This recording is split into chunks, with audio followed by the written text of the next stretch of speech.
Hi everyone, welcome to Lecture 2 of BUGN 280 Summer Session.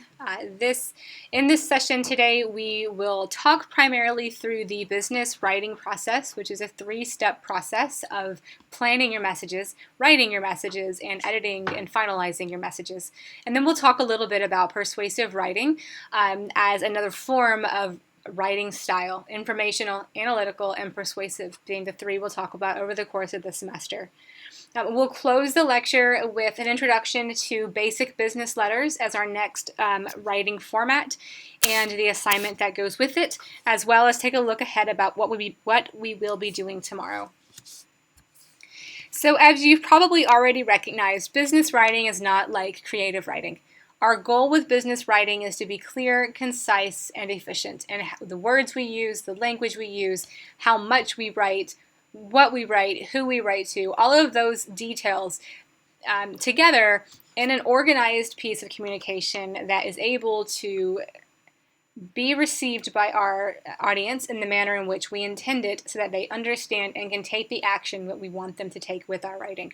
So we're not looking for long writing in business communication or elaborative essays or creative writing exercises. We're really just focused on writing clearly and concisely. And that's where the three-step business writing process comes in. So the graphic on this slide represents the three-step process for business messages: planning, writing, and completing. It also shows elements contained in each of the steps. And we'll cover each of these steps in today's lecture. Let's start with planning. So the more you use the three-step writing process, the easier and faster it becomes. You'll also get better at allotting your time for each task during a writing project. But roughly, we spend about 50% of our time planning writing, and 25% writing it, and 25% editing it. So as a rule, try to use roughly half your time to plan, a quarter to write, and the remaining for completing the project. Using only a quarter of your time to write may sound odd, but it makes sense for a couple of reasons. First, with careful planning, the actual writing process is far faster, easier, and less stressful. You're not left staring at a blank screen or a blank piece of paper. You put all the work into figuring out what you're writing, who you're writing to, what needs to be in there, all of that before you ever actually start putting pen to paper or fingers to keyboard, as the case may be. And then it's always wise to set aside plenty of time for the completing step.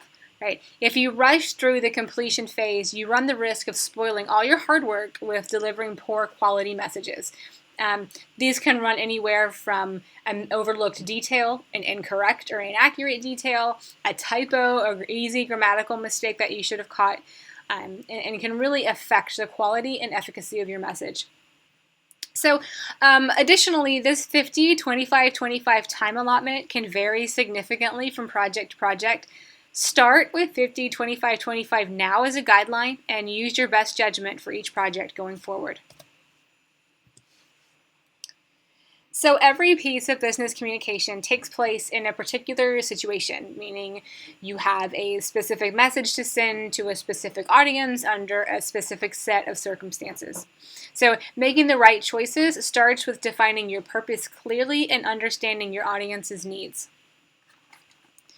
All business messages also have a general purpose and as well as a specific purpose. So your general purpose could be to inform, to persuade, or to collaborate with your audience, while your specific purpose could be what you hope to accomplish with your message and what your audience should do or think after receiving your message. So think back to last night's homework. You wrote a memo to me about a specific quiz with a specific structure in mind. Your general purpose was to inform me of your results, your interpretation of these results, and how you plan to continue developing your cultural communication skills over time. The specific purpose that you wanted to do is meet the assignment criteria, right? Specifically tell me about that specific test so that I know that, or I will think that you completed the test and have critically thought through the concept of intercultural communication and cultural intelligence. Every assignment or every piece of writing that you will do follows the same general purpose framework. Tonight's homework, you will write a letter to inform and persuade your inventory manager on what products and stuff to buy for a Valentine's Day holiday. So, general purpose, informing what people are buying. Persuade me what to add to inventory. Specific purpose is you want me as your audience to go and buy the items you're recommending. You might want to circle back here once we finish the lecture and we've talked about the assignment to see how those fit back in those purpose bubbles. So once you've defined your specific purpose, you can decide whether that purpose merits the time and effort for you to prepare and send your message. We live in a world of information overload. Do I really need to know this? Do I really need to send this? Is my audience really going to care? Ask yourself those questions before you send anything out. So you can test your purpose with these 4 questions here. Will it change anything, right? We want our audience to take action. Can they do anything? Is the purpose realistic? Is the timing right? And is it acceptable for the organization and the cultural expectations of our company culture, of our employees, whatever. Once you're satisfied that you have a clear and meaningful purpose, and this is a smart time to proceed, your next step is to understand the members of your audience and their needs, which I've referred to in class as audience analysis. So the more you know about your audience, their needs, their expectations, their feelings on a subject, how they want to be communicated with, all of those details, the more effectively you'll be able to communicate with them, right? So you see the effect or the impact of emotional intelligence and cultural and intercultural communication intelligence as you begin to build the audience profile. So analyzing your audience involves the following steps. First, identify the primary audience. If you can reach decision makers or opinion molders in your audience, other members will fall in line. Think of social media marketing. Okay, we'll just go with Yogi Tea. So Yogi Tea could spend millions of dollars advertising directly to consumers, right? Trying to reach a pretty broad audience. Lots of people drink tea. Old people, young people, people in the US, people abroad, right? It's a pretty large audience. Tea is not very discriminatory. But statistically, younger people, you guys' age, don't drink much tea. So when the company or the communicator is trying to identify primary audience members and reach towards decision makers, one of the things they do is get celebrity endorsements. So celebrities that are relevant and interesting to you are the ones who are posting sponsored pictures of them using a product or talking about a product. It's a pretty common marketing and advertising tactic in businesses in general. Celebrity sponsors, they add athletes on cereal boxes or with their own products, or celebrities endorsing charitable organizations, right? This is a part of building an audience profile where a communicator is trying to reach a decision maker. Next, determine the size and geographic distribution of your audience. So generally speaking, a report for wide distribution, lots of people, lots of different communication styles, locations, whatever, requires a more formal style. Something like the formal documentation we're writing in class, memos, letters. But if it's a group of maybe 3 or 4 small people in your department, maybe a written communication isn't even the most productive one. Maybe a conversation or an email or a conference call might be the most appropriate profile for that audience. And then lastly, determine the composition of your audience. And what this means is look for common denominators that tie audience members together across differences in culture, status, or attitude.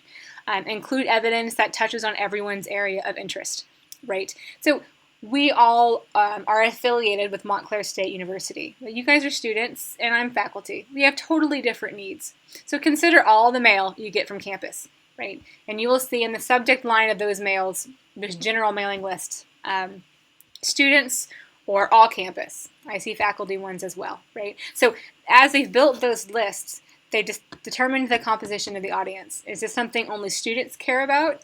Is this something that students and faculty care about? Or something that only faculty care about, right? And you can kind of start to think about how we might be interested or need to know very different things.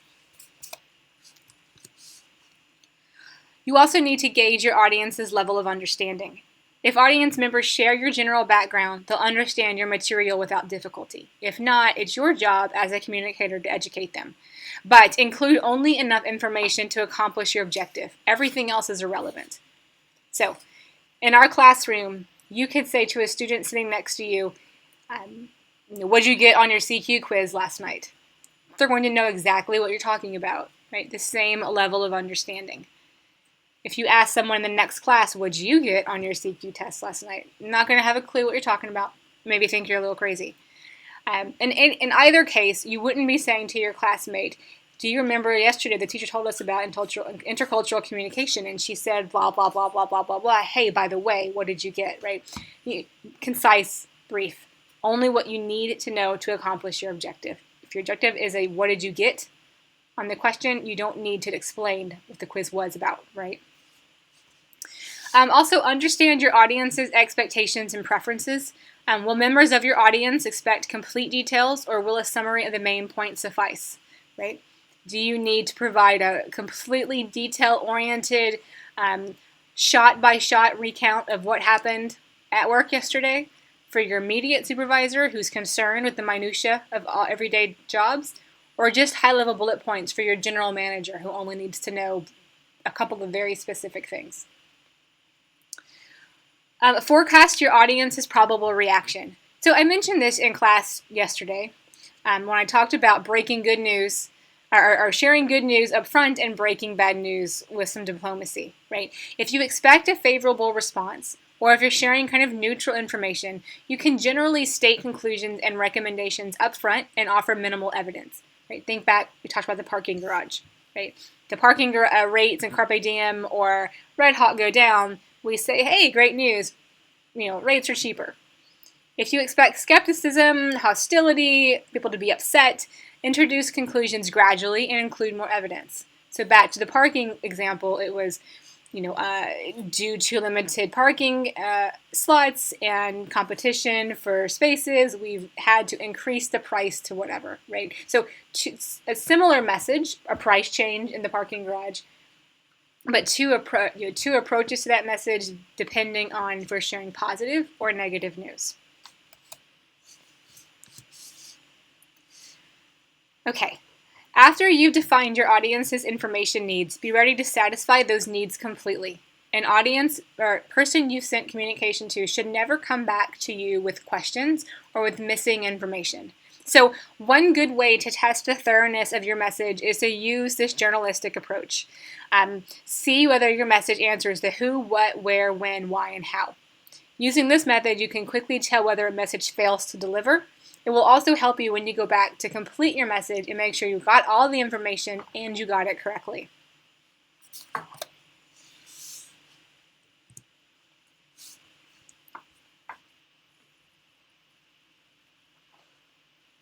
Okay.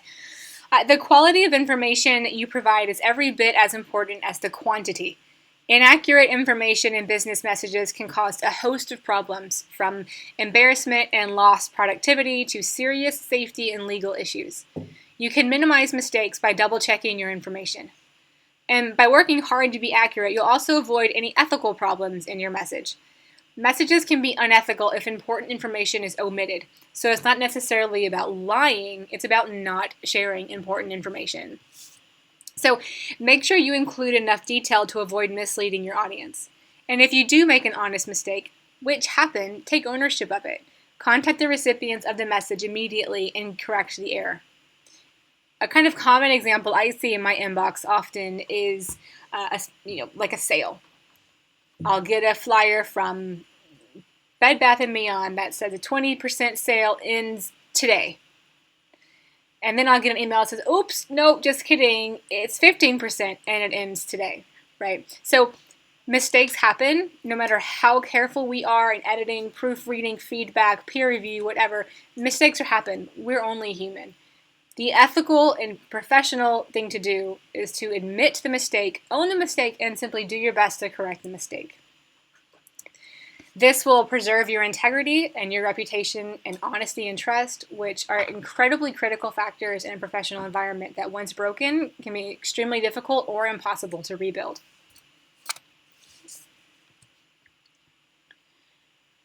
All right, so you've gone through your audience analysis. You figured out the who, what, where, when, why, everything they need to know. You figured out what they need to know.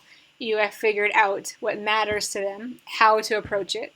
Your next information or your next decision involves the best combination of media and channels to reach your target audience.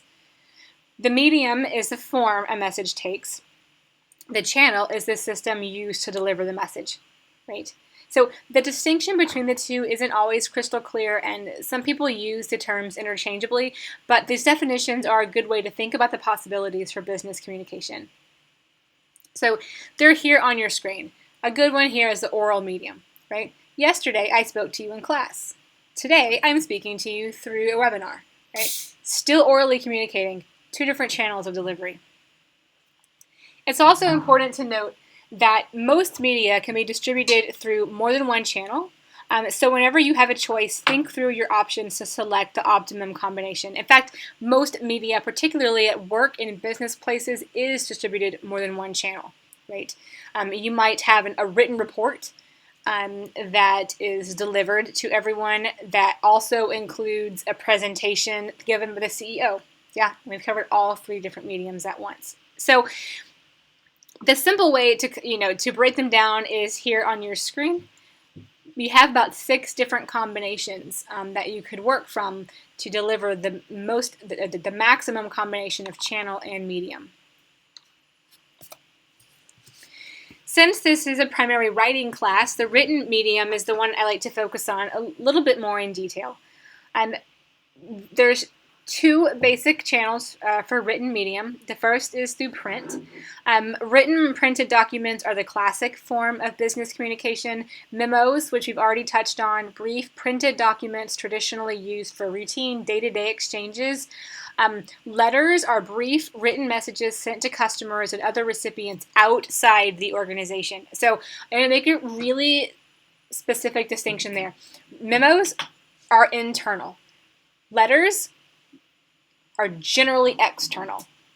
Now, there's some gray area on the latter, right? If you're a student at Montclair, you're still going to get formal business letters, right? You're going to get notification of being on the dean's list, or you're going to get information about internships or your bill or whatever. And that's technically internal, but you are also a customer of the university. Similar to how you would be a customer of your organization when you work there, right? So you may get letters from human resources, offer letters, contracts, important HR benefits stuff, right? So letters are external, but you can be external to the organization that you're in, whereas memos are always internal. Reports and proposals are usually longer than memos and letters, although both can be created in a memo or letter format. We'll look a little bit about that today with our letter report. But they tend to be longer. They can sometimes be electronic. There are some legal and sometimes ethical reasons we print stuff that we could send online, or that we send online and print stuff. So consider a printed message in these situations. You want to make a formal impression, right? So you print your resume to take to the job interview with you instead of simply only emailing it.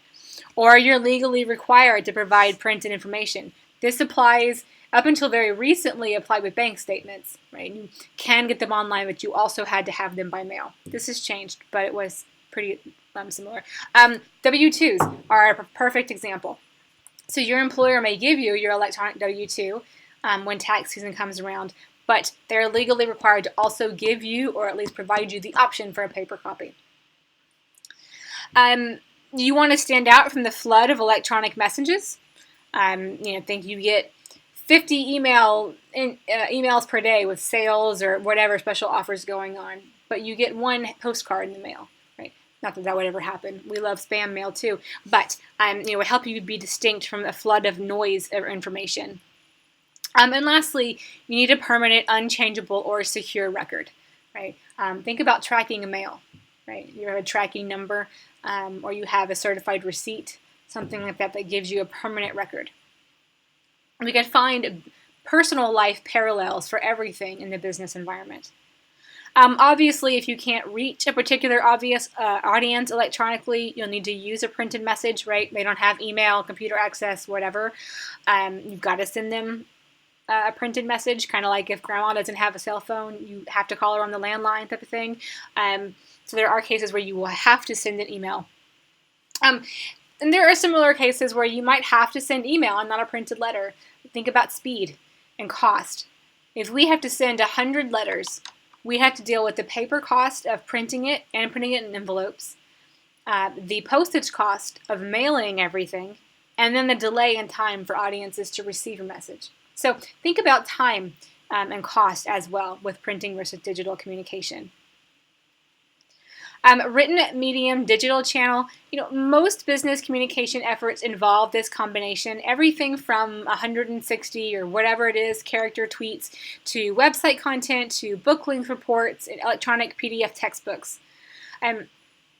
Business usage of written digital messages keeps evolving as companies look for ways to communicate more effectively. For example, email has been a primary business medium for the past decade or two, but it's being replaced in many cases by a variety of other digital formats. So think of instant messaging or forums or wikis for internal audiences.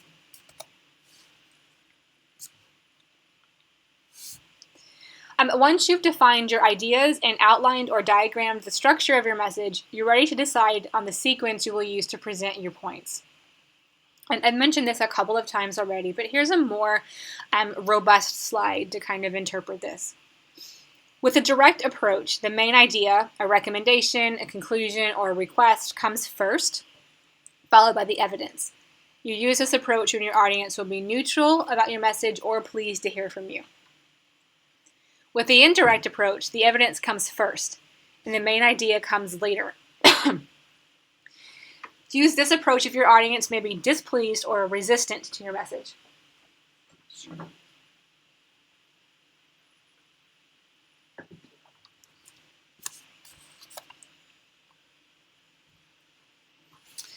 Right. The last step of the planning process is your structure. Yesterday in class, I gave you a very clear structure for your CQ memos, and it followed this pretty exactly.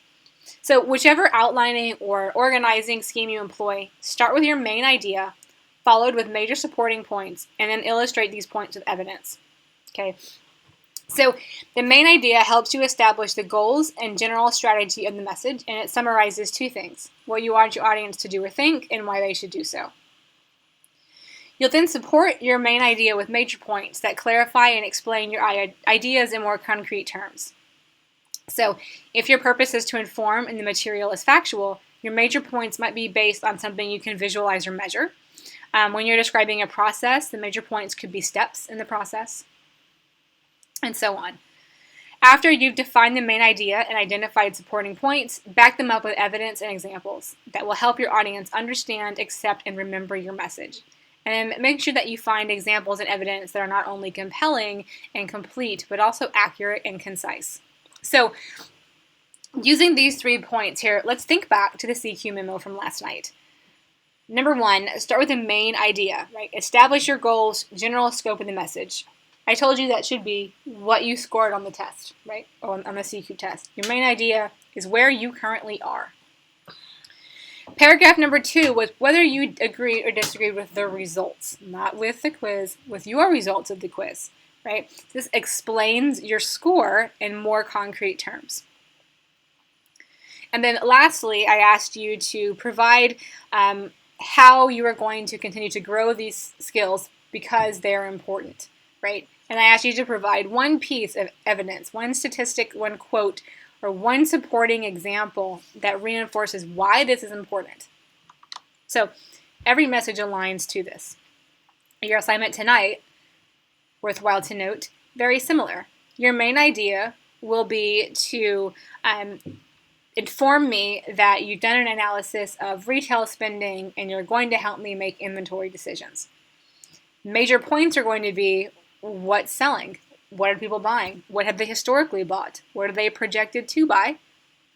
And then lastly, your examples and evidence are going to be your specific recommendations that you've already used these major points to prompt me to buy.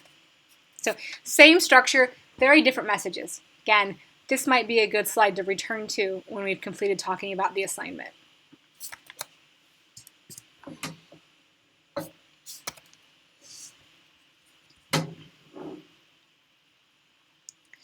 All right, step 2 in the writing process.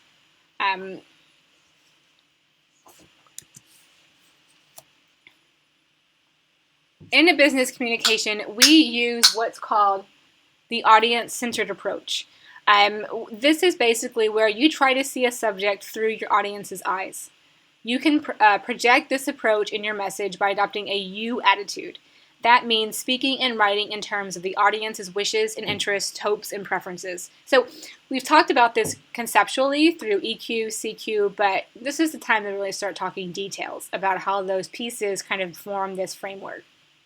Again, our goal is to write clear, concise communication for our audience, not for ourselves, right?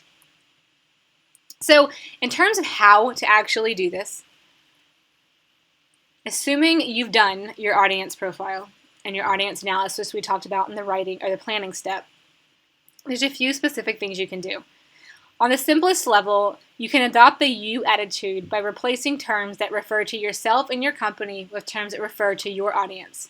In other words, use you and yours instead of I, me, mine, we, us, ours, whatever.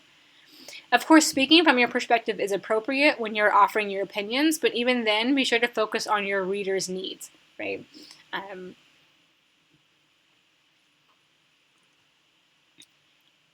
In the final analysis, the you attitude isn't just a matter of using one pronoun over another. It's a matter of respecting and being genuinely interested in your recipients, right? There are a few key words that help your audience immediately build rapport and trust in your message, and I'll go through those later in class, but one of those words is actually you. So think about, again, I tend to refer to sales pitches, but think about an email you get about a sale. You're not going to get an email that says, the Gap is having a 50% off sale.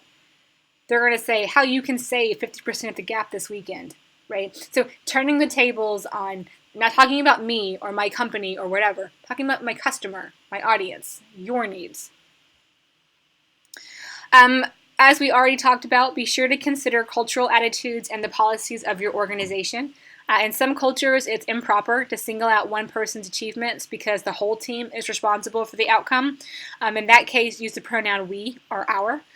Similarly, some companies have a tradition of avoiding references to you and I in most messages and reports. So think about academic writing.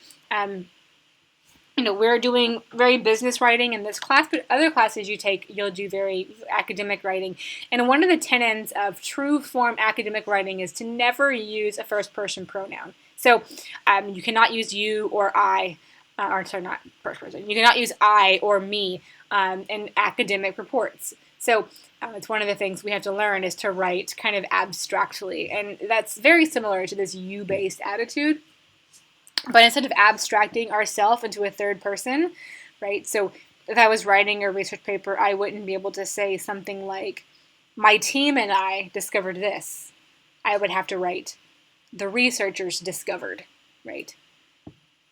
Not exactly a you-based. In the you-based format, I would have to kind of reconstruct the sentence to say, I don't even know, but something that would be more appropriate for the audience.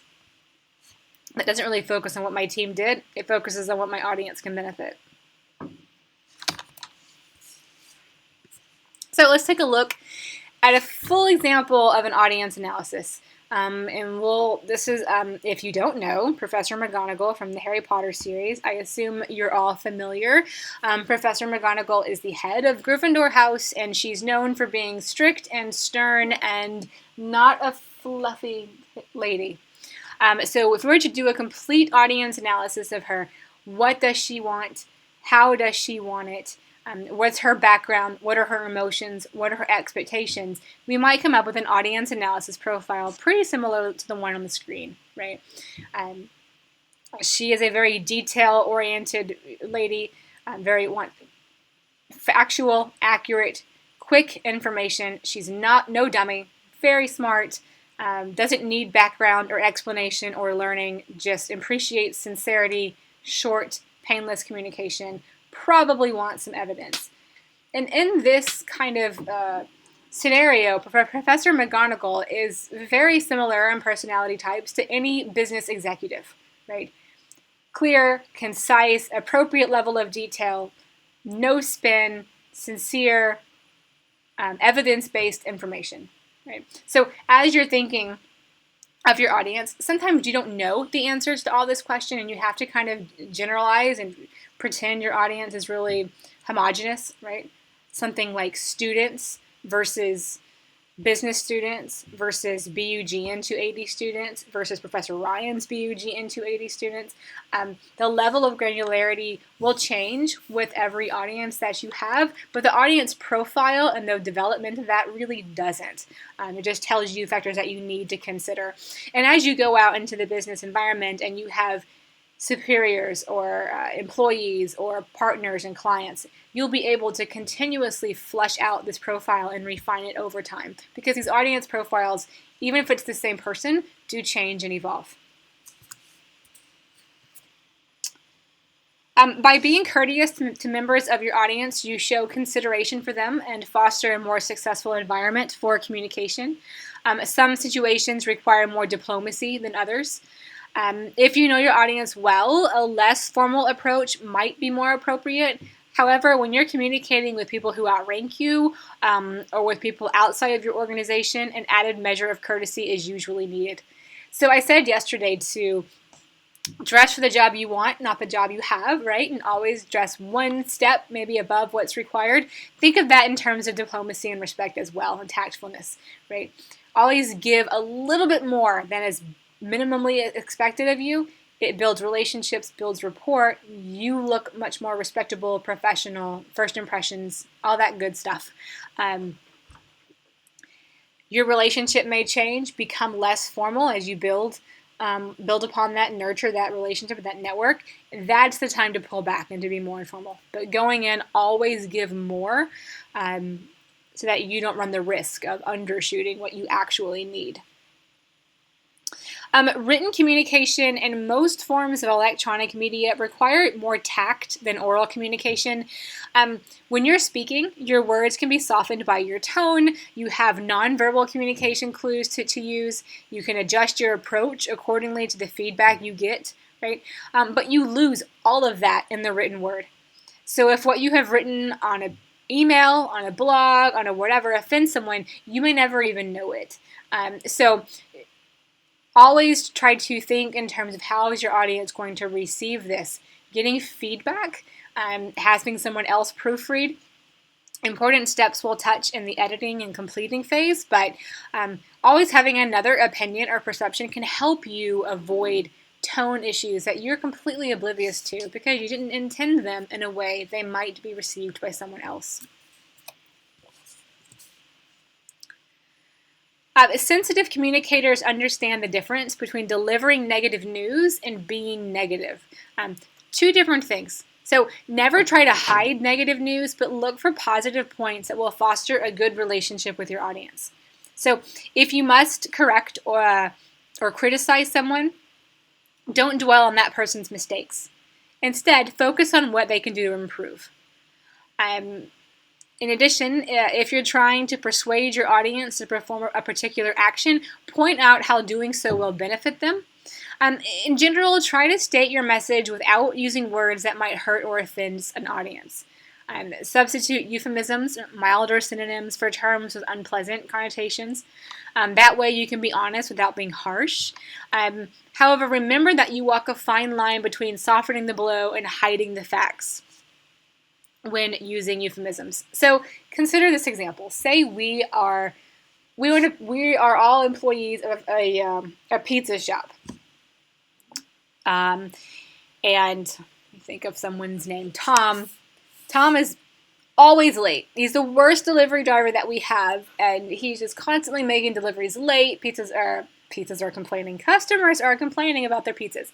So For me, as a manager, as a communicator, to go talk to Tom, there's a difference between being negative and delivering negative news. My negative news being, dude, you're always late. So I could go to Tom and I could say, Tom, you're always late. Customers are complaining. You're ruining our delivery service. It's true, but it's harsh, and it's not going to help Tom focus on ways to improve. Instead, a more tactful and positive emphasizing manner might be to say, hey Tom, notice that some deliveries have been going out late. What can we do to help make sure we get customer orders to them within 10 minutes, right? So then instead of, Tom kind of knows it's his deal, but I'm never blaming him. I'm not saying, Tom, you're constantly late. I'm saying, Tom, some of the deliveries are late, right? What can we do? Maybe there's a legitimate issue. Maybe our GPS system is outdated. Maybe Tom doesn't know the streets. Maybe there's a delay somewhere else in the pizza pipeline we need to look at.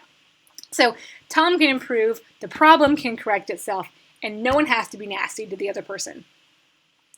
Euphemisms are for terms with unpleasant connotations. It's actually something that's used a lot in crisis communication. I don't have it in this deck, but I'll upload it to Canvas. So if you remember, and I apologize for using a lot of the examples from the presidential election, but there were just so many amazing communication examples. During the election, I believe it was September of 2016, there was a series of bombs in New York and New Jersey. I'm sure you guys remember. Both candidates, Hillary Clinton and Donald Trump, had to immediately communicate. Crisis communication has to be relatively immediate. People look for answers, they look for information. Hillary said that something had happened, we didn't have the information, there had been an explosion, but we weren't sure what caused it, right? She specifically avoided using the word bomb because the word bomb has serious implications, right? The implication for the word bomb is major disaster, fatality, terrorism, whatever, right? Extremely negative. Whereas explosion or incident, milder synonyms that usually mean the same thing. Whereas Donald Trump was very specific about calling it bombs. There's a lot more to dive into there with what we did or didn't know at the time, but as an example of substituting euphemisms for terms with unpleasant connotations, you can see how those two very different communicators did something very different. One used euphemisms, one exploited the harsher word. So think about how you can be or share negative news without being negative, right? Back to our parking lot example, right? We can say, because the university won't give us any more money to build another parking garage, our rates got to go up. That's pretty negative. And instead we could say, due to increased student enrollment, that's a good thing. We have more parking competition, right? So both valid reasons, but one is significantly more positive than the other and much more likely to engage a positive response from our audience. So think about how you word things. Your audience's response to every message you send depends heavily on their perception of your credibility, which is a measure of your believability based on how reliable you are and how much trust you evoke in others. So whether you're working to build credibility with a new audience or to maintain credibility with an existing audience or even to restore credibility after a mistake, consider emphasizing the following characteristics. Honesty. We talked about this with cultural intelligence. You might make an honest mistake. You might honestly not know what to do. But demonstrating honesty and integrity will earn you the respect of your colleagues and the trust of everyone you communicate with, even if they don't always agree with you. Objectivity means distancing yourself from emotional situations and looking at all sides of an issue. So audience members want to believe that you have their best interest in mind, not just your own. Right. So listen to information, take into consideration multiple perspectives, be objective in decisions you make, information you share. Awareness of audience needs goes back to our profile, back to EQ. These very salient themes throughout everything. But you let your audience know that you have understood what's important to them. If you've done a thorough audience analysis, you'll know what your audience cares about in a particular situation, and you can deliver on that. Credentials, knowledge, and expertise. Every audience wants to be assured that the messages they receive come from people who know what they're talking about, and that can be trusted. So, to establish credibility with a new audience, put yourself in their shoes and identify the credentials that would be most important to them. So, we kind of looked at this a little bit. If you remember Todd, our mechanic from yesterday, right? We want to be assured that the messages we receive come from people who know what they're talking about. First impressions can have a pretty big effect on that, right? First impression business, Todd, good. I mean, he looks professional, he looks serious, got it. Second impressions, Todd, don't know that I really believe you, right? So think about how that credentials, those knowledge and expertise affect how you send and receive communication. We walked into class complete strangers yesterday, and you might have noticed I tell a lot of small anecdotes, from my business background, my experiences, because I want you to, one, connect with the material and remember things, which we'll talk about storytelling later, but also to really illustrate that I've been there, that I've seen these things, so that you have some expertise to draw on as you're learning in the class. You can do that as well.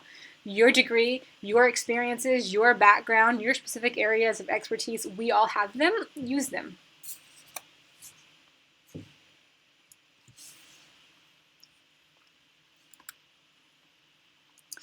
Endorsements are another way to establish your credibility. If your audience doesn't know anything about you, you might be able to get assistance from people who do and who they will be trustworthy. Think letters of recommendation.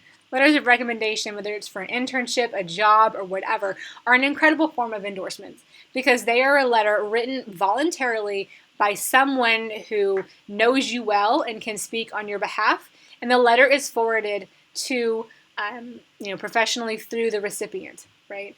It's written by your professor on university letterhead and mailed to your job, right? So endorsements can help you. Those could also be customer testimonials, right? People who have used your service, used your company, used you, whatever, and have great things to say about you. So you're not just telling them, I can do this. The customer is saying, yeah, they can do it really well. Performance, it's easy to say you can do something, but following through can be much harder. Impressive communication skills are not enough. People need to know that they can count on you to get the job done. So one way that we show performance is by doing things, just actually performing. Another way that we can show our performance is by building portfolios. So particular pieces of communication you're really proud of, or whatever job industry you're looking at working on, keeping samples of your work is a great way to show current and prospective employers what you're capable of. Sincerity is important. When you offer praise, don't use hyperbole, such as, you're the most fantastic employee I could ever imagine. Instead, point out specific qualities that warrant praise. If I told every student you're my favorite student ever, no one would ever believe me. So I try to offer genuine praise. Yesterday I said, Nick, gosh, I hope that's Nick. Nick, I hope it's you. It was a great student. I was excited to have a first day student like Nick because he looks so encouraging and positive in the back. And that's pretty much exactly what I said. So genuine praise for something specific, right? This tells your audience, or the person you're giving praise to, that you really genuinely are giving them a compliment because you've noticed, you've perceived something. And when you're receiving the compliment, look for that specific element in your praise as well, to note the person giving it to you is genuine or buttering you up for something. And lastly is confidence. So audiences need to know you believe in yourself and your message. If you believe in what you're saying, you can state your case with authority. Credibility can take a really long time to establish, and it can be wiped out in an instant. An occasional mistake is usually forgiven, but major lapses in honesty or integrity can destroy your reputation. On the other hand, when you do establish credibility, communication becomes much easier because you no longer have to spend time and energy convincing people that you are a trustworthy source of information and ideas. So, I've said it a dozen times already, mistakes happen. Own them, fix them, keep going forward. Hiding them or being resistant to feedback or whatever will only hurt you in the end. Mistakes are normal. Accidents are normal. Whatever. Things happen. Learn from them and move on. And that's probably the best advice I can give you in building your credibility. And confidence is key. We'll talk about confidence many times in this class, but the more confident you are in yourself, in your material, and what you know, the more successful you are going to be as a communicator. You can write easier about it, you can speak more engagingly about it, and you can have the confidence in yourself to take new chances, to build new networks, and to bridge new business connections. But we'll come back to confidence. For now, let's talk about actually writing. So I mentioned yesterday about using concise, simple, plain language. Audiences can understand and act on plain language the first time they read it. So you can see how this definition underscores the you attitude and shows respect for your audience. Meets those qualifiers of EQ and CQ we keep talking about, right? In addition, plain language can make companies more productive because people spend less time trying to decode your message or understand messages that are confusing or that aren't written to meet their needs. And plain language, of course, helps non-native speakers read your message. So just because we're using plain language doesn't mean we're using simple language. The first thing we need to look at is selecting an active or passive voice. And if you've taken any English classes lately, this is probably something that you've heard about. But your choice of active or passive voice also affects the tone of your message. So here's the literary or the linguistic difference between the two. You are using active voice when the subject or the actor comes before the verb and the object or the acted upon comes after the verb. For example, Joe rented the car would be the active voice versus the car was rented by Joe, the passive voice. In one sentence, Joe is our actor, and the other sentence, the car basically is. So similar to structuring your messages based on how your audience is going to receive them, right? Use your active voice to produce shorter, stronger sentences and make your writing more vigorous, concise, and generally easy to understand. In general, passive voice makes your writing, or avoiding passive voice makes your writing lively and more direct. There, of course, are times when passive voice is more appropriate. So you are using passive voice when the subject follows the verb and the object precedes it. Example, again, the car was rented by Joe, right? As you can see, the passive voice combines the helping verb to be with the past participle of verb. So basically what I'm saying is the passive voice is not grammatically wrong, but it's often vague and makes the sentence longer, and it can be really hard to deal with negative or positive news when you're dealing with the passive voice. So you can use the passive voice to demonstrate the you attitude in some situations when you want to be diplomatic about pointing out a problem or error of some kind, when you want to point out what's being done without taking or attributing credit or blame, when you want to avoid personal pronouns to be objective, or generally when you just want to focus attention on people or problems or solutions rather than people. So think back to the negative news or the being negative positively, sharing negative news positively with, who was it, Tom and his pizza, right? So the active voice, Tom was late with the pizza. A more diplomatic voice would be the deliveries were late, right? So you're changing the actor and changing your voice and completely changing the message. That's a funny one, actually, I should note. This happens when we are trying to actually be promotional or persuasive. This tends to creep in. I once received a resume from a student who said, or it was a student applying for a research assistant position, and they wrote to me in the letter, I know you've had some hard time keeping an employee on the project, but I can offer you this, blah, blah, blah. And I completely understand. The intent of this was to say, I empathize with the problems you've had and I want to help, right? And I'm dependable and I can do this. But the way it read like, I can't keep an employee on, right? So think about perception as you write. That's a funny example. All right. So we talked about Plain versus simple language. So successful writers pay close attention to the correct use of words. And if you make errors of grammar or usage, you'll lose credibility with your audience. They'll know that you didn't correct it, proofread it, edit it, even if your message is otherwise correct. Poor grammar suggests that to readers that you're uninformed, or they may choose not to trust what they perceive as an uninformed source. We even talked about this a little bit yesterday when we talked about intercultural communication with native and non-native English speakers, right? If someone has broken English, we may assume that they don't know it and be less likely to engage with them professionally, when in reality they could know it spectacularly well. Just have a hard time with pronunciation or something, right? Again, it goes back to audience perception. In addition to using words correctly, successful writers and speakers take care to find the most effective words and phrases to use. Selecting and using words effectively is often more challenging than using words correctly because it's a matter of judgment and experience. So careful writers continue to work at their craft to find words that communicate with power that are still simple, or that are still plain words,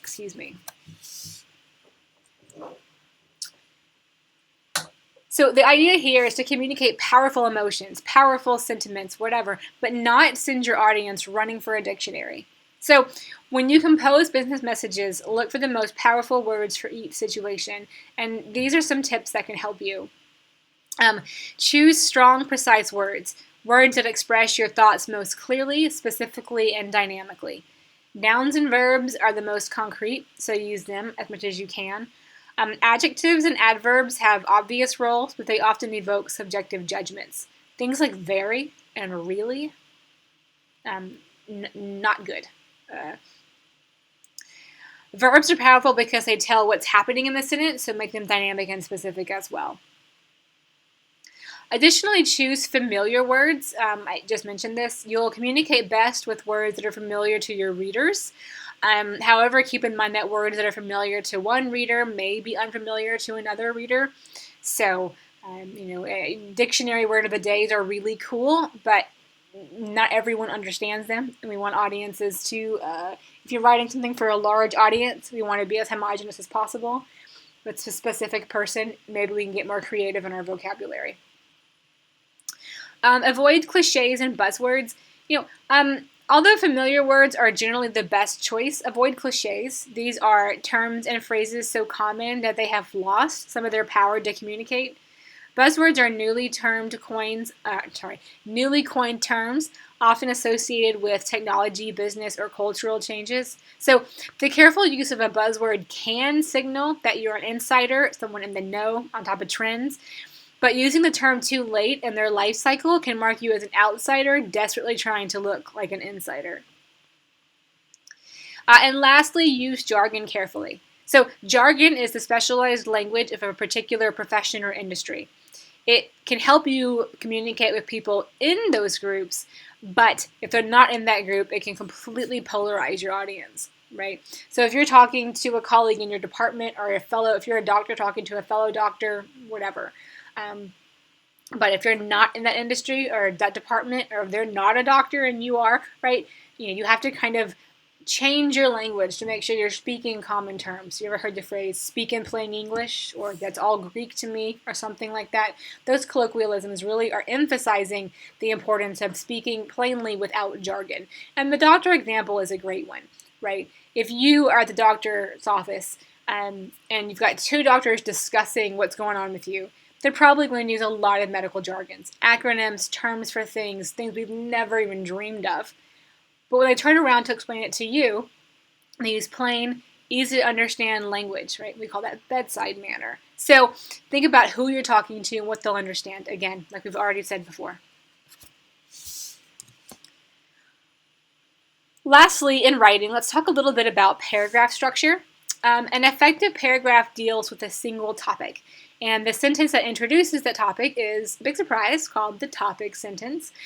This sentence, usually the first one in a paragraph, gives readers a summary of the general idea that will be covered in the rest of the paragraph. So in most paragraphs, the topic sentence needs to be explained, justified, or extended with one or more support sentences. These sentences must be related to the topic and provide examples, evidence, clarification, etc. In order to promote unity, each sentence must be clearly related to the general idea being developed, and a well-developed paragraph will contain enough information to make the topic sentence convincing and interesting, but not unneeded or unrelated sentences. And then lastly, transitions connect ideas by showing how one thought is related to another. Transitions can be used in the same paragraph, or they're most commonly used to move between paragraphs. And the reason for this is that they help the reader or help alert the reader to what lies ahead so that shifts and changes don't cause confusion, and they give your writing a smooth, even flow.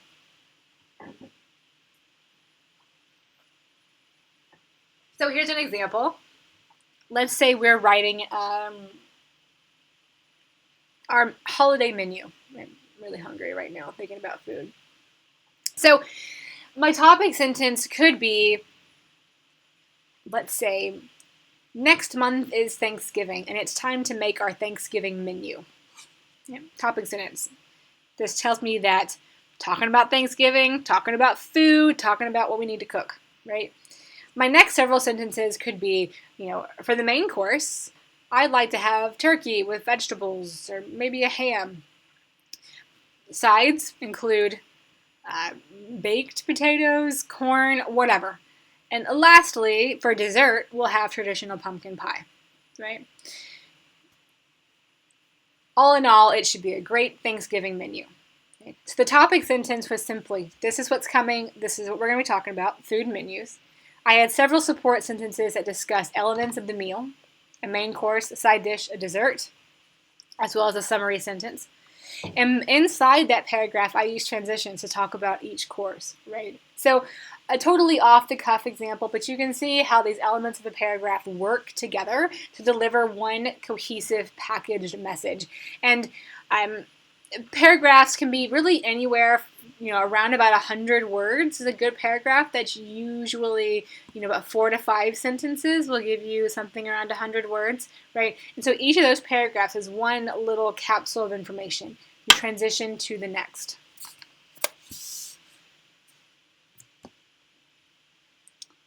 All right, so the third and final step of the writing process is the completion step. So you plan your audience, your message, how to distribute it. You write it, focusing on the words, the language, the structure, the paragraphs. Then you go back and complete, evaluate, reassess. So when you begin the revision process, focus your attention on content, organization, style, and tone.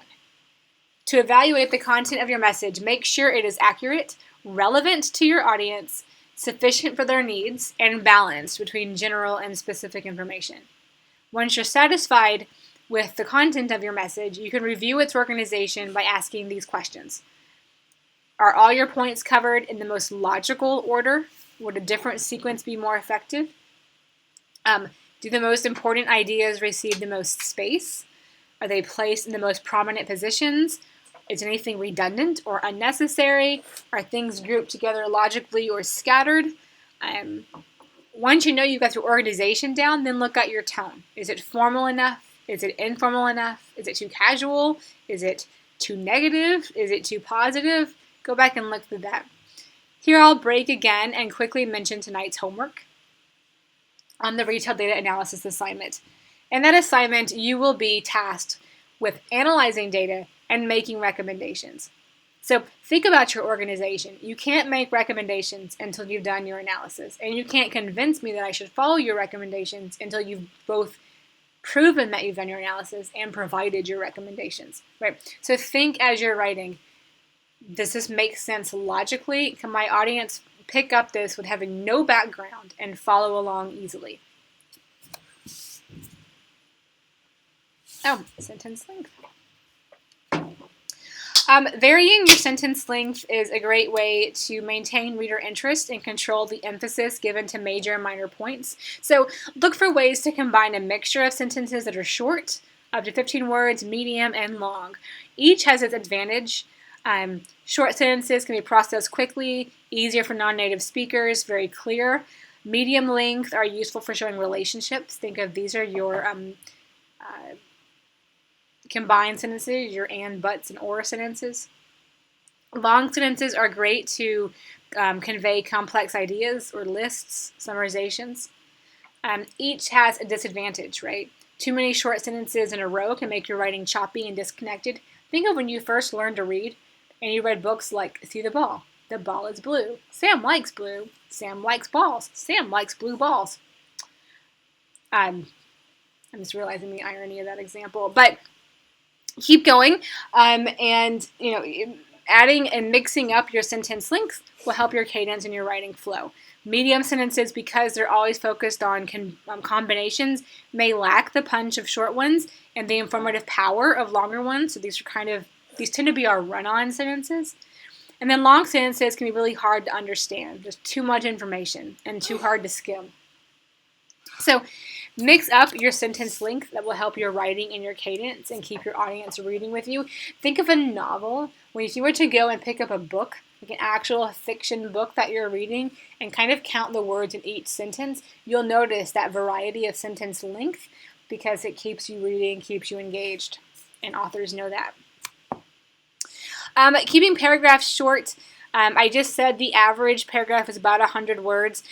These are easier to read than long paragraphs. They make your writing look inviting. Otherwise, you have this big, clunky chunk of dense information that your audience can't skim, or that they will skim and they'll miss important stuff. Are you kidding me? Sorry. We talked a lot about lists, briefly about lists yesterday and bullets. An alternative to using conventional long sentences is to set off important ideas in a list. Lists can show the sequence of your ideas, can heighten their impact visually, and increase the likelihood that readers will find your key points and key details. In addition to being concise, we're also looking for clarity. So look for those run-on sentences. If you've got too many nouns in one sentence, that might be a hint that it's hard to read. Watch for camouflaged verbs. Those are words that end in stuff like shun or ing or meant or ant. Most of them change verbs into nouns and adjectives. For example, we performed an analysis is a lot more clunky than saying we analyzed. Keep the subject and verb of a sentence as close together as possible. The farther apart they get, the harder time readers have to understand who did what in your sentence. And be careful about awkward references. And this happens a lot with young business writers because we're trying to be formal. So we use stuff like as the above mentioned, or as mentioned above, or the aforementioned, or the former and the latter, right? You don't need these. And what they actually do is they cause readers to jump from point to point. You want your readers to read top to bottom, right? That's what we talked about, that logical flow. We don't want them bouncing back up. Read top to bottom. There's no reason to direct them above or down. For conciseness, delete unnecessary words and phrases. Things like very, who, that, which, or even the can oftentimes be eliminated. Short words are generally more vivid and easier than long words. Again, the idea is to use short, simple words, not simple concepts. Eliminate redundancies. In some combinations, the words tend to say the same thing. For example, visible to the eye is redundant because visible is enough. Or I heard it with my own two ears. Well, clearly. And borrow someone else's ears, right? So think about redundancies. And then recast, it is or there are starters. So if you start a sentence with an indefinite pronoun or an expletive like as it or there are, the odds are that sentence could be shorter. Basically, if you have a sentence that begins with a word and a comma and that word is not a transition, go back and rethink it. Design elements can increase or decrease the effectiveness of your message. In addition, design elements send a nonverbal message to your readers that influence their perception before they even read a single word. So pay close attention to design elements like consistency, same typeface, same font, same size, same spacing, balance, To create a pleasing design, balance text, artwork, and even white space, right? We don't want it too cluttered. We don't want it too stark. This is really important when you start developing slides for presentations. Also applies to restraint, right? Restraint and balance go together. And detail. Pay attention to details that affect your design and your message. So, for instance, headings and subheadings that appear at the bottom of a column or a page can confuse readers when the promised information doesn't appear until the next column or page. So when you're proofreading, look for two types of problems. They're either undetected mistakes from the writing, design, and layout stages, or mistakes that crept in during production. Just because something looks great on the screen doesn't mean it's going to look great printed out, and vice versa. Right? So if you're typing a document or a report, if you can, print it out, proof it from there as well. Be particularly vigilant with complex documents and complex production processes that involve teams of people and multiple computers. The more people that touch something, the more likely the opportunity for more errors coming in. So be very careful to clean up edits or comments that you get through your editing phase.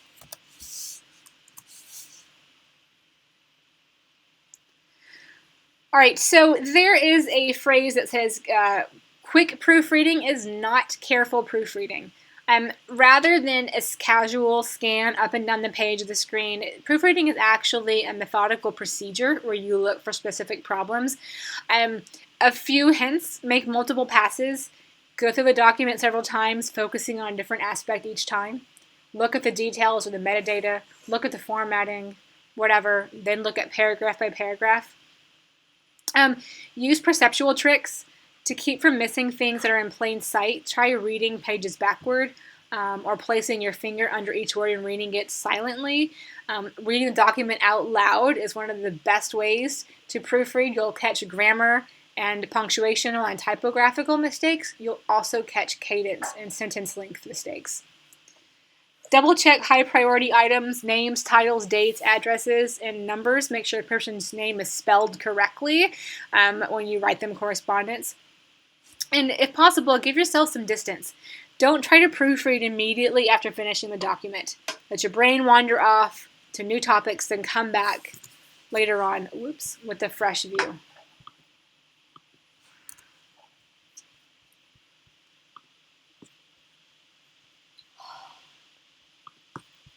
Sorry about that, I lost my slides.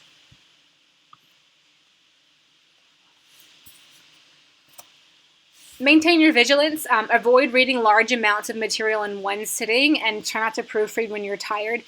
For our assignments, they're 1, maybe 2 pages. That's not too much. But when you're writing multi-page reports, start with a different chunk each time, and make sure that you're not starting to kind of go on autopilot as you proofread. Stay focused on your task, block out distractions, and concentrate on what you're doing.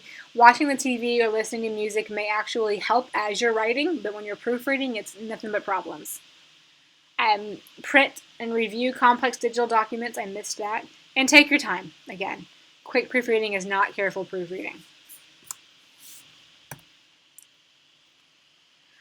All right, so with that is the first half of the lecture, talking about the 3-step writing process.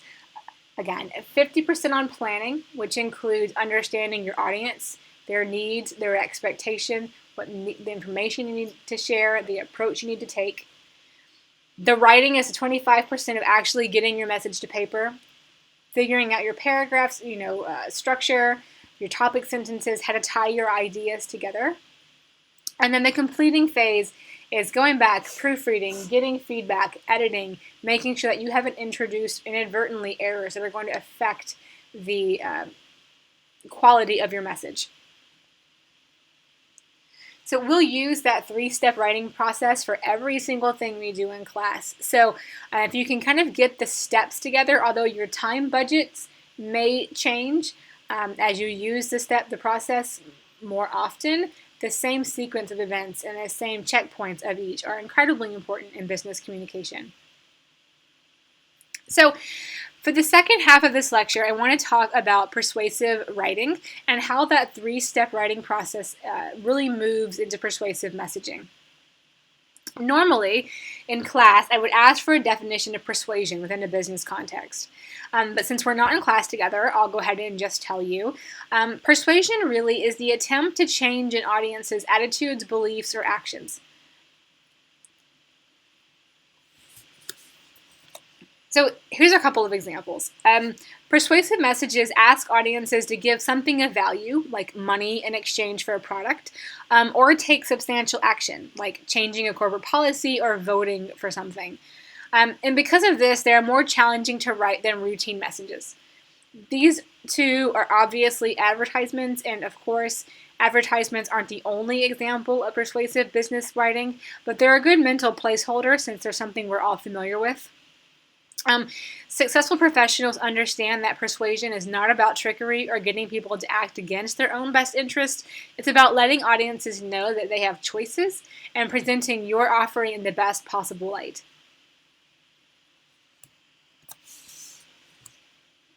So, in today's business environment, having a great idea or a great product is no longer enough.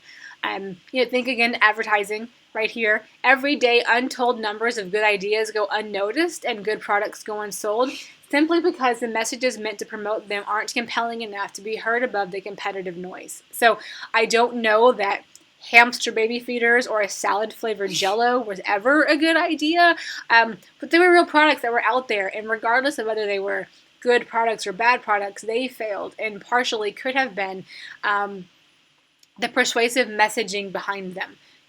Maybe that baby feeder could have gone over better if we didn't call it a dribbler and a picture of a baby drinking out of it. I don't know. But images, words, all go together, particularly in our advertising and marketing. So let's bring it back to the writing process. Creating successful persuasive messages demand careful attention to all 4 tasks in the planning step, starting with an insightful analysis of your purpose and of your audience. The best persuasive messages are closely connected to your audience's desires and interests. To understand and categorize audience needs, you can refer to your audience analysis as well as specific audience information, right? We're not only concerned with informing information. We're now trying to persuade. And persuasion is a form of motivation, which is a form of leadership. So we need to know as much about our audience specifically as we can. So information like demographics, which is age, gender, occupation, income, education, other quantifiable characteristics, and psychographics like personality, attitudes, lifestyle, and other psychological characteristics can help. If you aim to change someone's attitudes, beliefs, or actions, you must understand their motivation. These are the combination of forces that drive people to satisfy their needs. And the more closely a persuasive message aligns with the recipient's existing motivation, the more effective the message is likely to be. So, since we're using advertising as examples to talk about this messaging, let's look at this ad here. So, I'm sure all of you both know what Proactive is, a skincare solution for acne, and Katy Perry, the musician, are. So, this is an advertisement that is intending to persuade the audience members to buy Proactive. And so let's try to break it down by the elements on the previous slide. Demographics, psychographics, and motivation. Keeping in mind that the words, the language, the design choices, the imagery, all of those go together like a paragraph, one cohesive message. So, demographics. Age, gender, occupation, income, education, other quantifiable characteristics. Well, acne is statistically relegated to young adults.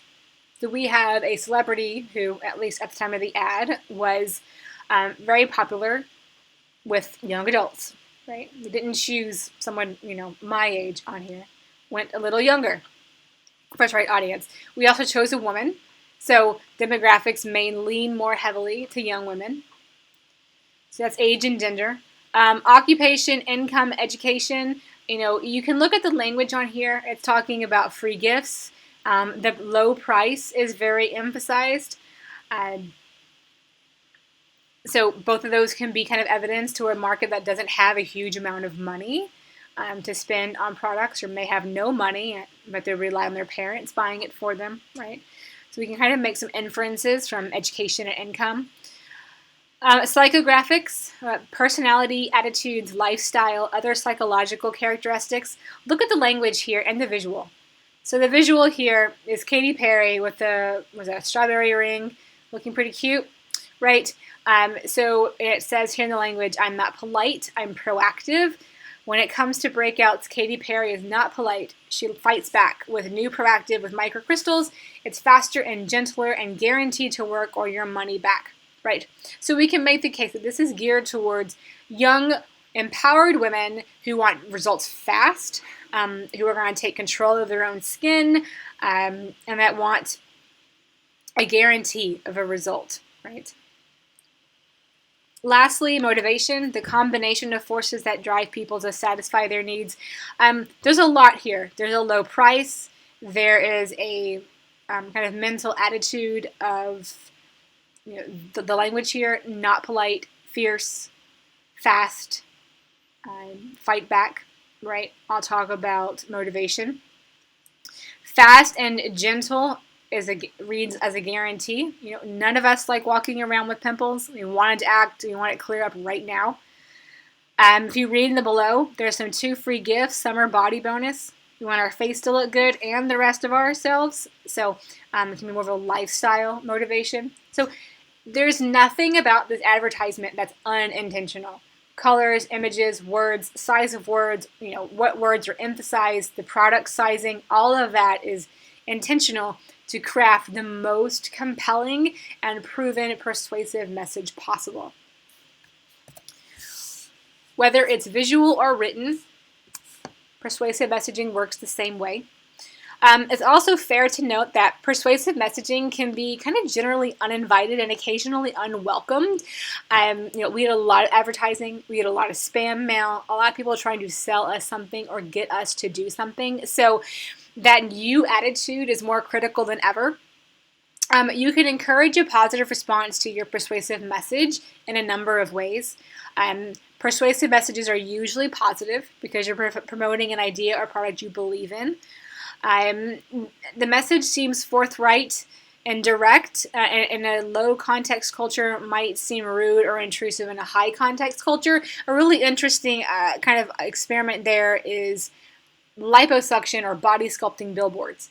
If you've ever driven down any stretch of highway, you've probably seen something for cool sculpting or liposuction or whatever that show a woman. Never seen one with a man. Usually always, women in bikinis are very scantily clad with measuring tapes around their waist, right, to show off the results that you could get from this cool sculpting. Pretty forthright, pretty direct, but completely and utterly unacceptable in other cultures, right? So again, we're thinking about audience perceptions and cultural expectations of messaging. Something that writes to a first name, Dear Lindy, buy a new car. Pretty direct, forthright. In a corporate culture, writing something like Dear Professor, or Dear Dr. Ryan, Dear whatever, may have a better effect because you're respecting hierarchy and positions. Some organizations handle conflict and disagreement in an indirect, behind-the-scenes way. Others accept and even encourage open discussion and sharing of different viewpoints. Pizza is a great example here. If anyone remembers, a few years ago, Domino's Pizza got slammed for having bad pizza. Most companies, Apple is a good one, Disney another one, they tend to sweep those problems under the rug, make changes internally, and never speak of them again. But Domino's took a really interesting approach and invited customers to send in recipes, to send in tips for better pizza, whatever, and they offered awards and prizes. So a totally different approach to correcting a problem and handling conflict and disagreement. Another polar opposite of Domino's would be Samsung with their exploding phones that they said for a very long time was, first of all, just not happening. Absolutely, that can't be happening, even though it was happening. Tried to just ignore the problem or to deflect the problem rather than try to get to the bottom of it. And then, of course, credibility comes back. You have to convince people that you know what you're talking about and that you're not trying to mislead them. In completing persuasive messaging, professionals know that details can make or break a persuasive message, so don't skip on this part of the writing process. Evaluate your content, judge your argument objectively, and don't overestimate your credibility. Always try to ask for feedback from a colleague, a friend, or someone who knows your audience well enough to review your draft.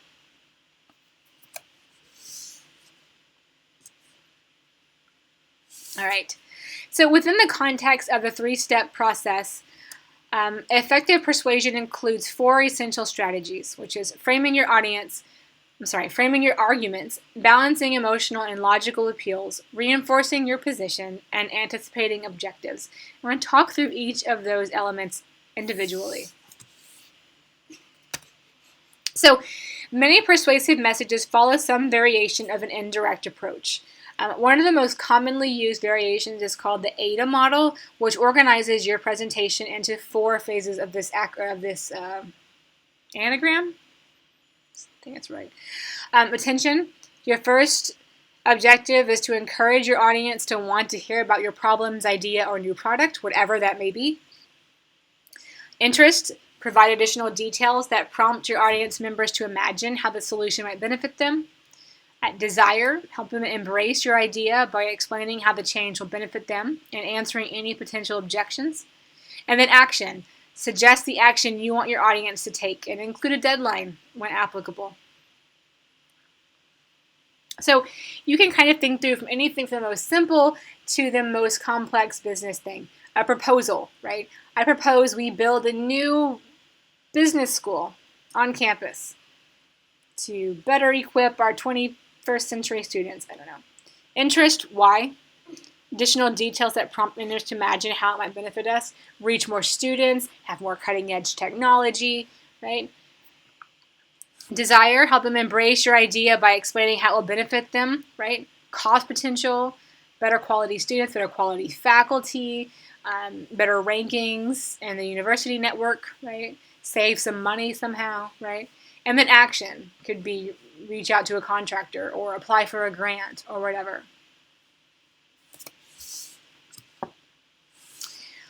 In general, there are 2 types of appeals to use. There are 3. There's emotional, logical, and moral appeals. In our class, we'll concentrate only on emotional and logical appeals. An emotional appeal calls on human feelings, basing the argument on audience feelings and sympathies. For instance, you can use the emotion inspired by words like freedom, success, prestige, compassion, comfort. These types of words put your audience in a certain frame of mind and help people accept your message. However, emotional appeals in business messages usually aren't effective by themselves. Your audience wants proof or evidence that you can solve a business problem as well. So, a logical appeal then calls on reasoning and evidence. When making a logical appeal, you might use analogies or inductions or even deductions to help support your reasoning. Generally speaking, persuasive business messages rely more heavily on logical appeals than on emotional appeals because the main idea is usually to improve some other practical, measurable aspect of business. So we want to appeal to people, but to be highly data-driven and logically supporting of whatever we're trying to convince our business audiences to do. So let's take a look at an example, going back to advertising examples of a emotional appeal and a logical appeal side by side. So, emotional appeal. So here we have a rhetorical question. Was that text worth it? Don't text and drive. We have a visual that really doesn't give us any information but has an immediate emotional reaction, right? Not an image that really anyone likes to see. And we've had that old-fashioned emoticon on this child's face to make the connection between consequences and actions, or actions and consequences. So very emotional. It's intended to get you to stop texting while driving, but to get you to do that based on an emotional response to tragedy and consequences.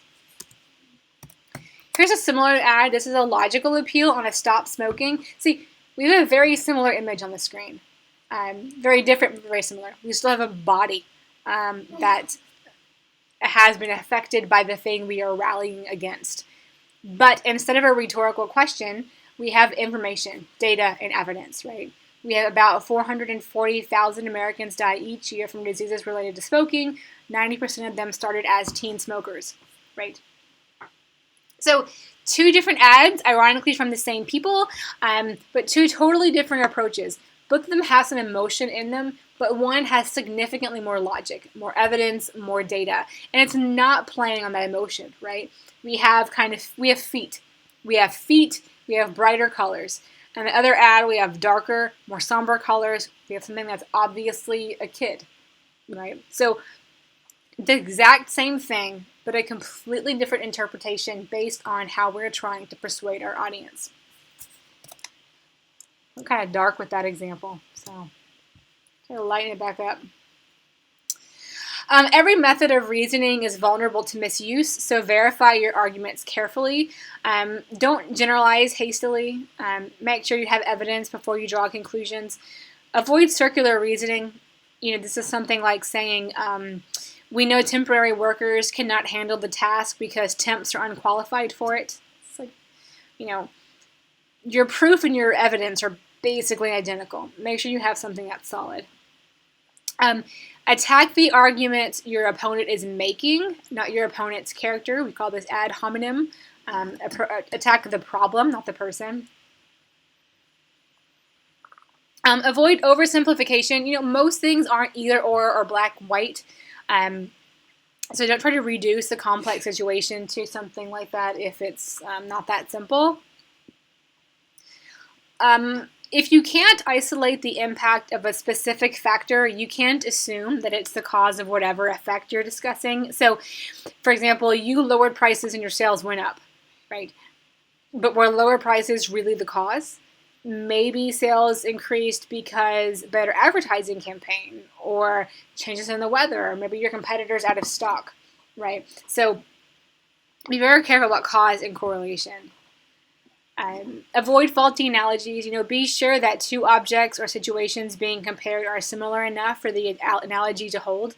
The saying is apples to apples, not apples to oranges, right? We can't compare Taco Bell to Toyota, right? Totally different things. We can, however, compare Taco Bell to McDonald's or Ford to Toyota. So make sure your analogies are support. And make sure that whatever your claim and support are, that they're logical and not based on missing premises or irrelevant evidence.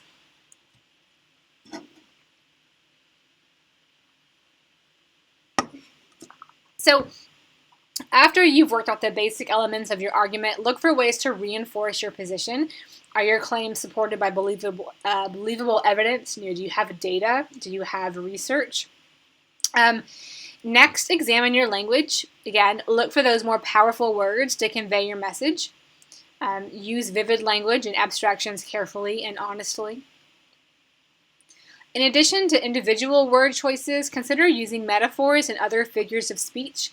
In a similar way, brief stories or anecdotes can help your audience grasp the meaning and importance of your audience and to make a more meaningful and memorable connection. And then beyond the specific wording of your message, look for other forces and factors that can reinforce your position. If you're asking your audience for something, your audience will find it easier to grant your request if they feel that they'll benefit from it too.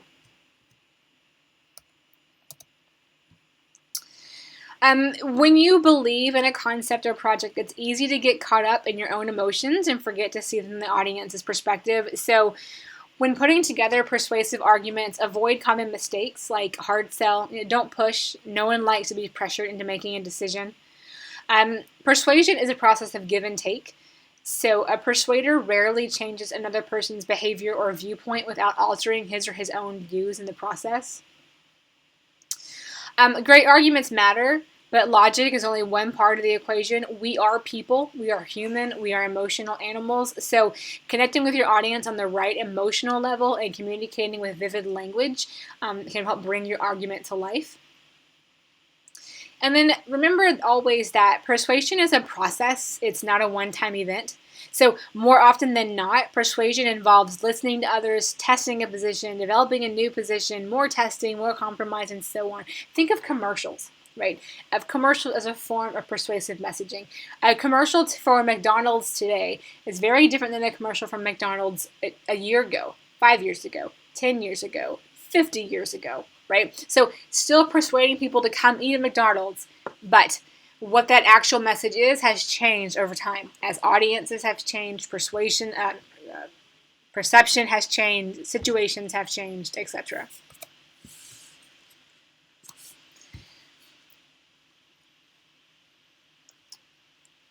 So we've leaned on advertisements in this lecture as just visual and familiar examples of persuasive business messages. But throughout your career, you'll have numerous opportunities to write persuasive messages within your organization. Most of these can be divided into persuasive requests for action, persuasive presentation of ideas, and persuasive claims and requests for adjustment. We'll focus in class mostly on requests for action and presentations of ideas. I have two quick little YouTube videos here that I'm not going to play in the recorded lecture, but I will link to in Canvas for you.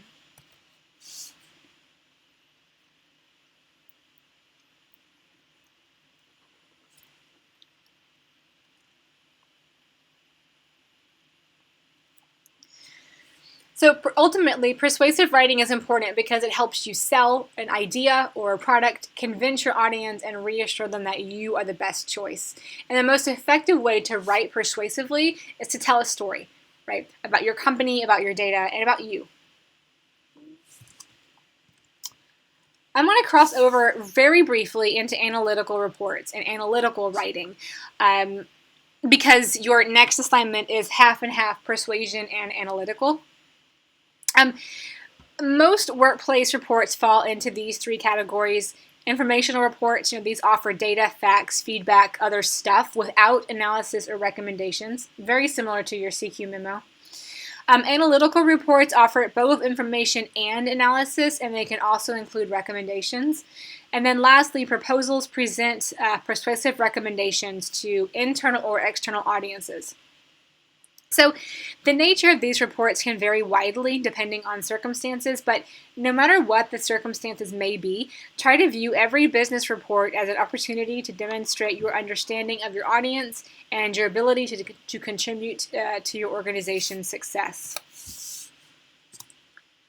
So we like to do things in threes in this course, but typical analytical reports fall into three basic categories.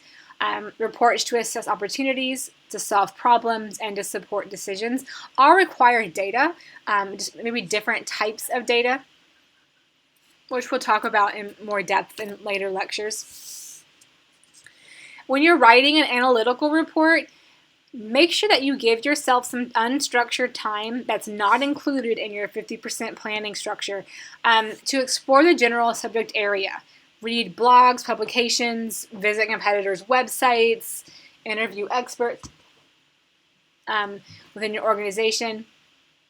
And when you have a basic grasp of the subject area, develop a problem statement that defines the problem or purpose of your research. So this is a good point to start thinking about tonight's assignment, which I'll go over here in a couple of slides.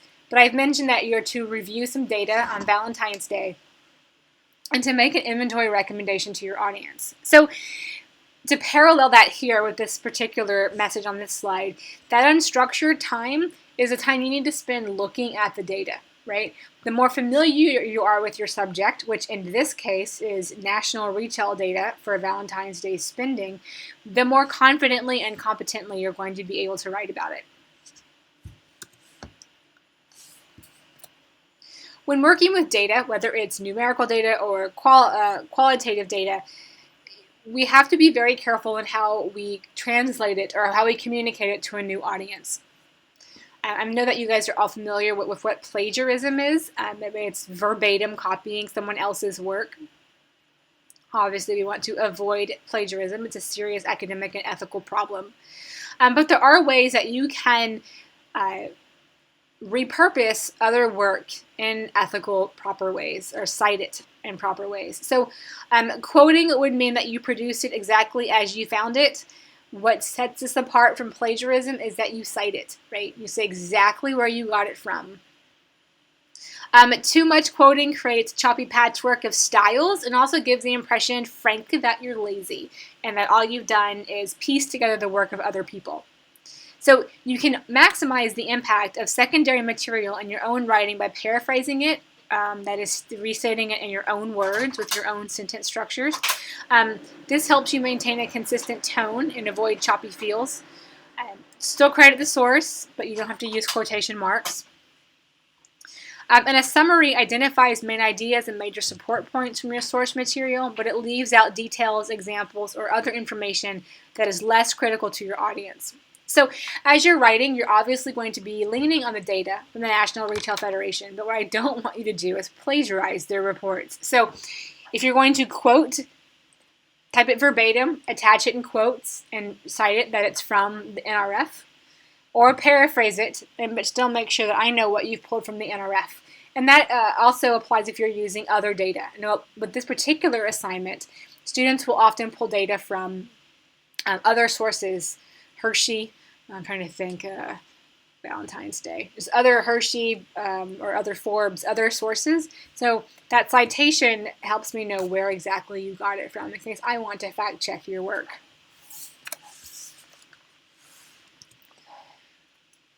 There are three ways, common ways to extract insights from sets of research data. These are what we refer to as descriptive statistics. It is something we will cover much later in the course.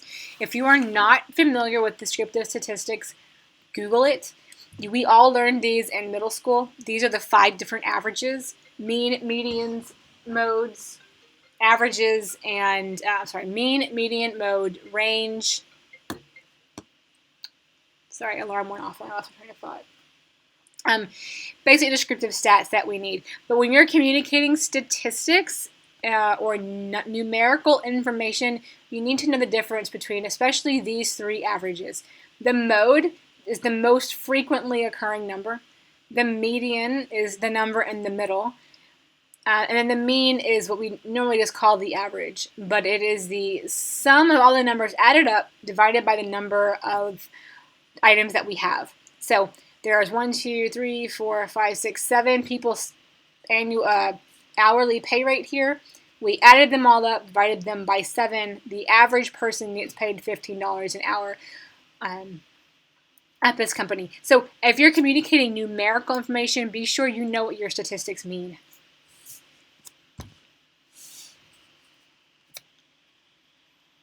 Even when data points are accurate and your analysis is technically correct, it's still possible to misinterpret or misrepresent results. So again, watch out for faulty comparisons. Do not push research results beyond their limits. If you do not have data to support it, do not recommend it. And I'm saying this in general and in the scope of tonight's assignment. If your data says that I need to buy cards, candy, and pet costumes for Valentine's Day, those are your recommendations. If you're going to tell me that I need to create my own greeting card enterprise to reduce cost, that is an over and extension of results. There is no data to support that. Do not include it. Steer clear of misleading presentations. Even valid data can be presented in invalid ways. It's your responsibility to make sure visual presentations are accurate. So it's something we'll come back to when we start looking at slides.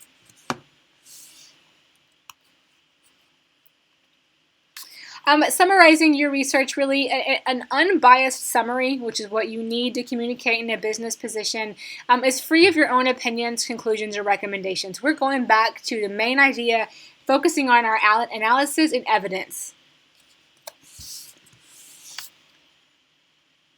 So as you draw a conclusion is the interpretation of facts in your report. It must be logical. It must follow accepted patterns of inductive or deductive reasoning. It must be based on information included in your report. The conclusion is not the place to introduce new information, and it's not the place to just regurgitate everything you've already said, right? So your conclusion must be logical. They must flow within the consistency of your evidence. and they must help business makers make a decision. When you're making recommendations, particularly salient for tonight, and different from conclusions, recommendations suggest what to do about the facts. So again, your recommendations must be based on logical analysis and sound conclusions. They also have to be practical and acceptable to the people who have to implement them. So I may, first of all, don't have data to tell me I need a greeting card factory, but as a Hallmark store, I don't have the ability to have a greeting card factory, right? So not practical.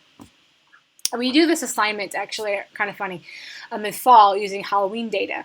And so we have the same type of stuff: costumes, candy, decorations, what people are buying, what we need to stock in our Halloween store.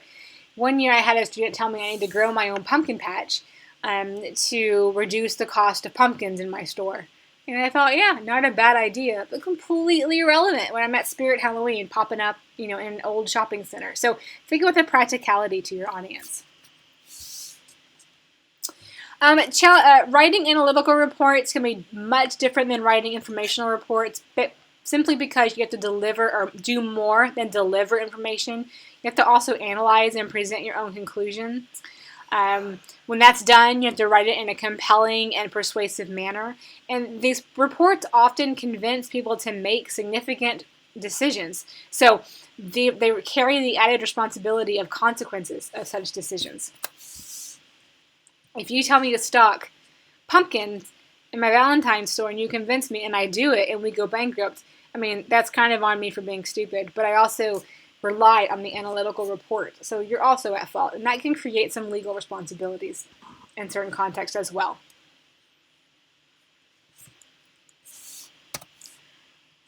Direct and indirect messaging for how your audience is going to receive your message based on the conclusions that you're also encouraging them to make. Think about the approach of that conclusion as well.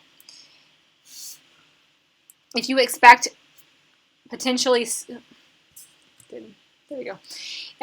if you expect readers to be skeptical or hostile, consider using an indirect approach to build logically towards your conclusion or recommendation. If you guide readers along a rational path toward the answer, they're more likely to accept it when they encounter it. The 2 + 2 = 4 approach and the yardstick approach are the two most common logical approaches. 2 + 2 = 4 convinces readers by demonstrating that everything adds up. It's based on a familiar pattern. It's easy to develop.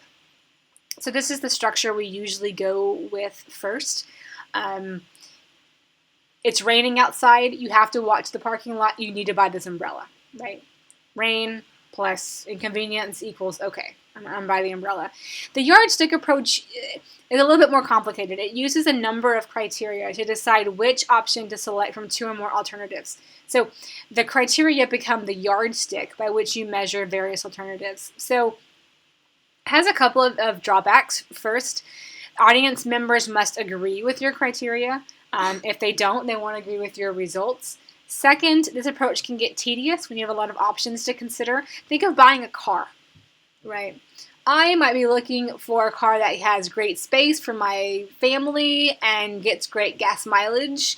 You might be looking for a car that's really flashy and has a super strong engine. My budget might be $50,000. Yours might be $20,000. I might want 4-door. You might want 2. You might want a luxury brand where I'm more concerned about cheap parts, whatever. Tons of different options from, mechanical stuff to the color of the interior cloth. So it's really hard to make a recommendation or a conclusion if there's so many variables at play that you can't really agree upon anyone with any level of consistency.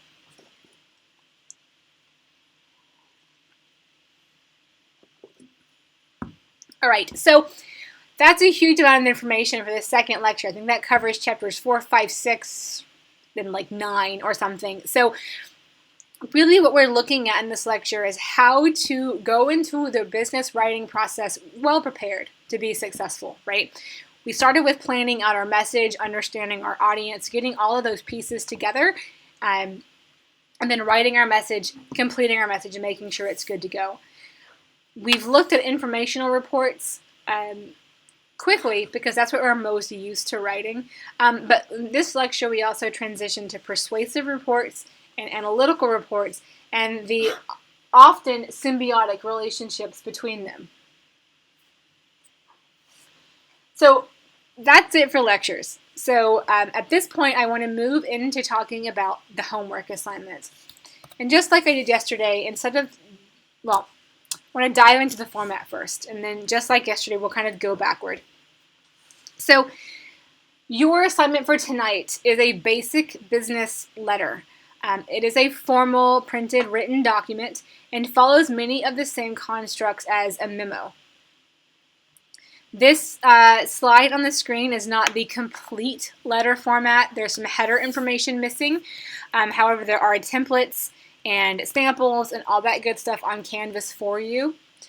Like memos, they are single-spaced. They are not indented paragraph. They have specific metadata up at top. Unlike memos, they require a greeting, a dear so-and-so, and a signature, a salutation, a sincerely so-and-so. So I won't itemize this format in depth right now. Look at the samples online. Look at the templates I provided. Look at your other lecture material and understand the components of basic business letters. Again, you have dates and addresses and information up top, all that metadata, your single space left aligned short paragraphs, and your greetings. So your assignment tonight, we're going to have a little bit of a time travel. I know it's August, but we're going to pretend it's January. And your department store is preparing to line its shelves with merchandise for the upcoming Valentine's Day holiday. You've been hired as a consultant to help prepare for this year's Valentine's candy cards, gifts, and other retail needs for the general public.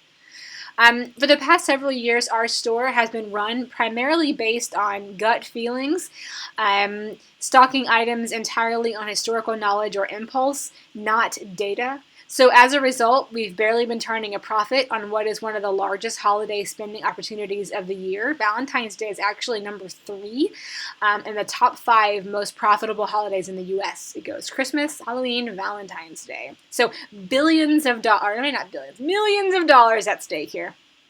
So to ensure that the business survives and thrives in a competitive seasonal retail market, the owners, the owners have brought in a new general manager, me, and I insist that the shop make decisions based on data. You are an external consultant. This is why we're writing a why we're writing a letter, not a memo. Remember, again, memos are for internal audiences, letters, external audience. So I want you to analyze the data and make data-driven recommendations on what we need to stock at our store to be successful in this holiday season. So I've given you a starting point for the data to look at. Every year, the National Retail Federation performs an annual consumer survey that reports on the trends, spending patterns, and most anticipated items for the coming season. You need to leverage the data from at least 2 years, this year and last year, as well as any other data you'd like, whether the retail data or the National Retail Federation or other data sources, and report back to your GM and let me know what kinds of products we need to have in stock for this assignment. I am looking for 3 solid recommendations, okay? So again, you're an external consultant. I've hired you to review the data and make data-driven recommendations on what I need to stock in my store. So this is a cross between persuasive and analytical reports, right? You're looking at reviewing, analyzing, synthesizing, interpreting data. There's the analytical part. And you have to persuade me which products do you have an inventory in my store. Persuade me to take that action based on your research, right? So it's a hybrid of the 2 different types of reports.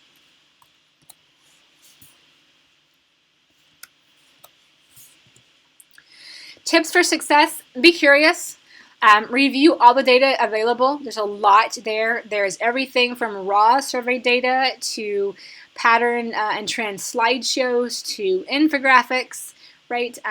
See what works. You're not doing math. You're analyzing other people's math. So learn from them and see what they have. Look at the year over year. Remember your audience. I am the GM. I expect data, and I expect this stuff to be practical and stuff I can actually do. Think of the timing. We're pretending it's January, so February is, right around the corner. I need to be able to act now. So next year recommendations aren't going to work. Something like building a website for e-commerce, I can't do that right now. Right, immediately what I can do right now. Exercise good business writing etiquette.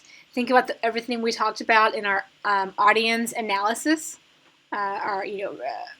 How I feel, what I want, what I need. I'm going to respond to information, right?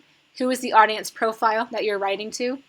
Ultimately, as your GM, I should be able to read your letter and know exactly what the data says, why it's important, and what to do. In terms of online help, I will be online both on email, on Canvas, and on our Facebook group throughout the day. If you have questions on tonight's assignments, email me or reach out to me at some point before 8 p.m. I can't commit to responses after 8 p.m. If I see them, I will, but don't wait to the last minute and expect that I'm going to be able to get back to you. If it's a general question, I would appreciate you posting it to our class page so perhaps I can answer it for multiple students at once. I will go into that page and post some links. There are many on Canvas, but just to provide some more data, more stuff, I'll put it on Facebook for you as well. As always, I've opened the module up for you, so there's lots of supporting documentation for everything we covered in this lecture and for this assignment, including letter samples, links to sites, the complete assignment criteria document, everything that you should need to complete this assignment with success. Tomorrow, Wednesday, we will be back in our classroom. We'll be talking about scholarly research, looking a little bit more at statistics, and continuing to think about reports and writing different types of reports. As a reminder, due tonight is your retail analysis letter, 1 to 2 pages. There's also a short discussion question that is also due. Tomorrow, we'll be talking about the scholarly journal article assignment, and all things scholarly research as another form of informational report writing. So again, if you have questions or need help, please reach out to me via email, via Canvas, via Facebook, anytime today between now and 8 p.m. tonight. I will do my best to answer emails that come in later. But again, 8 p.m. is kind of my cutoff for availability. If there are general questions, post them in Facebook. Even if I can't answer them, maybe one of your peers can. Otherwise, have a great evening, and I will see you tomorrow on campus.